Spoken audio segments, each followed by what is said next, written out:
Bebe Cool afunye omukisa afunye omusika amanyikidwa nga Wycliffe Tuguma abasinga gwe manyi nga White Bender. Wetwogera White Bender agenda mu maaso n'okuba nti ayimba akayimba ka Bebe Cool agenze kubanga wetwogerera Mama Dante Baby Julie Batenga yasobodde okuba nti asibwa mu bibye n'agenda mu maaso n'okuba nti anoba paka sawa zino White Bender amaaso gamukanuse tamanyi kyakuzaako agamba baby w'omwana mama w'omwana wange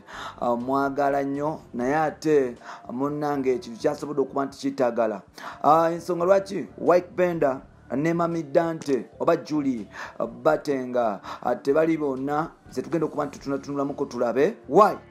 the relationship has failed mpola mpola byetusobola okuba nti obaolyawo tugenda kuba nti tukutuusaako lwaki relationship ya White Bender ne Julie ekyagezaako okuba nti eganye ye bwe bakisolovinga ne bakomawo kiki ekiyinza okuba nti kikolera bonna White Bender kugata n'omukyala mpola mpola atukwaniriza anatera ku mukutu gwaffe mugazi okumanyikirwa nga Uganda Mukamoli Bampita Ntambi James Rich Boyawo Maxudi Junior Nambali Mojawo ndi wano ntuddewo nsobole okuba nti ntwaliriza paka wetugenda okuviira wano webale kuba nti otambula nange gwe atambudde nange okumala ebbanga gwe omupya ngenda kusaba wetwegatteko ng'osubscribinga waggulu awo osobole okutambula ne winning team ogamba otya Uncle Rokan Media MMTV Morgan MC yes ogamba otya my brother kwogata ne Top Boy MC ne Ronnie producer Ronnie on this one mami kutumiddeko blada nawe mpola mpola ebyabayimbi bizibu nga relationship bwe ziri enzibu ensuubira eno wiiki yonna tugenda kwogera ku relationship kubanga tulabye balwasa ne Diana Nabatanzi batuvuga Speedy tulaba Precious Remy atuvuga Speedy Bebe Cool yatuvugako mukao Speedy relationship issues zali biri nga mu 8 kwagenze naye ate ennaku zino tebibadde nnyo byabayimbi nti omukyala yagenze omukyala akomewo waliwo ne relationship ekyambuzaabuza musajja mukulu amanyikidwa nga Jose Camille ne Daniela simanyi bweri naye tebinkwatako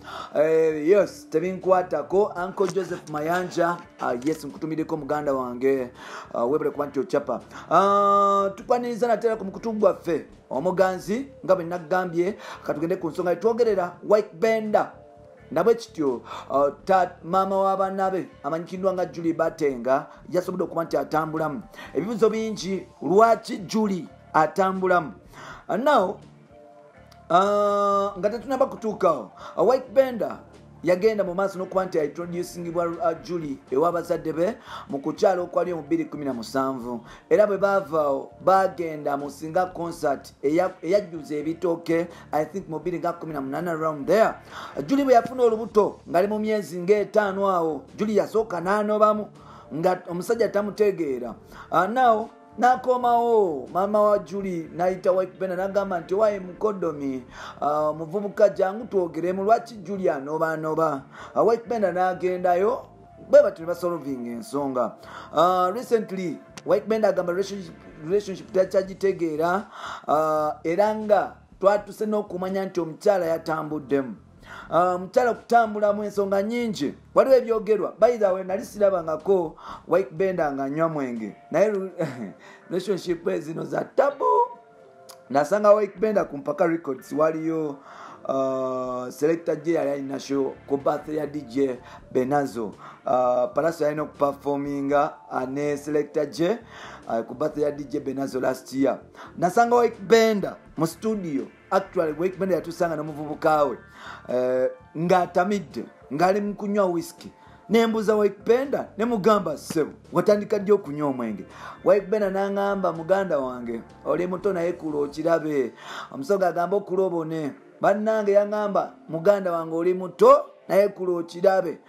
bavuga Speedy ewakeyo sibitegeera nsula na mu studio White Bender by the way abadde amaze ebbanga ng'asula mu studio ng'asula ku studio olwa relationship ebadde mumazeeko oba oliawo emirembe ng'omukwana ayagala guta nawo bwetwogera omukyala yakitadde naye nga White Bender agamba talina nsonga gyagenda kwogera ku maama wa mwana we kubanga maama w'omwana we Dante amwagala nnyo ebyabwe nti agenda mu maaso n'okuba nti yetegereza relationship osanga Wike bwali agala okuddayo aliddayo. Now engambo zigambibwa okuba nti mbu Wike Bend oyo yatandika okwetunza ku Lydia Jasmine amaaso ag'ekisa. Omukyala n'atandika okufuna ebbuba. Omukyala bafuna ebbuba naye n'atandika okutunula ku Kenzo. Kati awo simanyi ezo ngambo nno ezo nti omukyala mama Dante yatandika okutunula nti Wike Bend yatandika okutunula ku Lydia Jasmine ate Julie naye n'atandika okutunula ku Kenzo. Kati awo game netandikirawo mpola Wike Bend ne bamuvuga speed omukyala naye n'avuga speed side eri. Kati awo n'ompulirira embaga wetogera omukyala yagenze era nga Wike Bend muwulu muzibu ayimba buyimba bwa Bebe Cool agenze akamasabira Brady wange mu bikwasaganye mpola because mwana no setolinga ebintu by'amakago ne bira steady Brady wange olwo osobola okuba nti okikola bulungi mpola okikube amabule kutambula naffe Mampita Ntambi Jimso mbagala nnyo.